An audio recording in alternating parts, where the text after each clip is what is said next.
Let's journey to a land of wine-carved mountains, golden deserts, and coastlines kissed by ancient trade winds. Welcome to Map Your Mind. Travel through the world with your brain.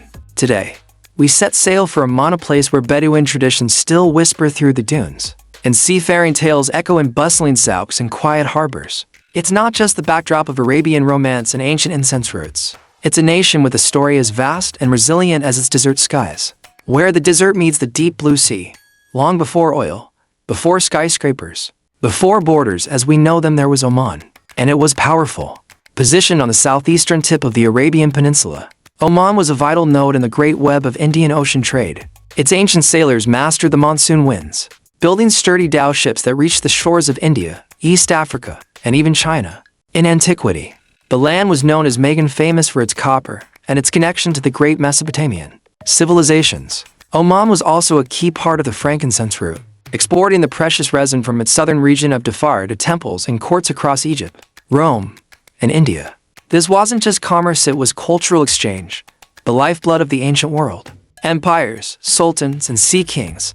By the rise of Islam in the 7th century, Oman had become an integral part of the Islamic world. Its people embraced the faith early, but unlike many neighbors, they followed Abadi Islam, a distinct branch known for its moderation and independence.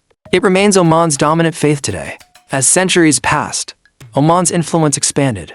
In the 17th century, the Al-Urubi dynasty fought off Portuguese occupiers and built Oman into a formidable maritime power.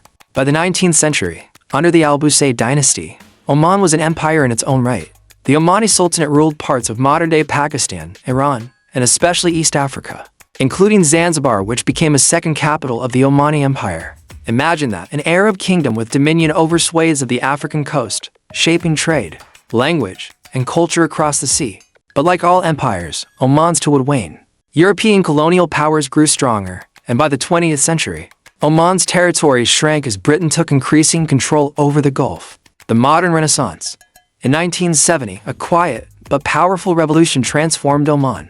A new sultan, Qaboos bin Said, overthrew his isolationist father and began the Omani Renaissance. In just a few decades, Oman went from a closed-off, underdeveloped land with barely any roads or schools, to a modern state with infrastructure, hospitals, universities, and a uniquely Omani identity. But here's the thing, unlike some of its flashier Gulf neighbors, Oman chose a different path. It modernized, yes, but without losing its soul. It preserved its historic architecture. It nurtured traditional arts. It built a diplomacy rooted in neutrality, earning a global reputation as a peaceful mediator.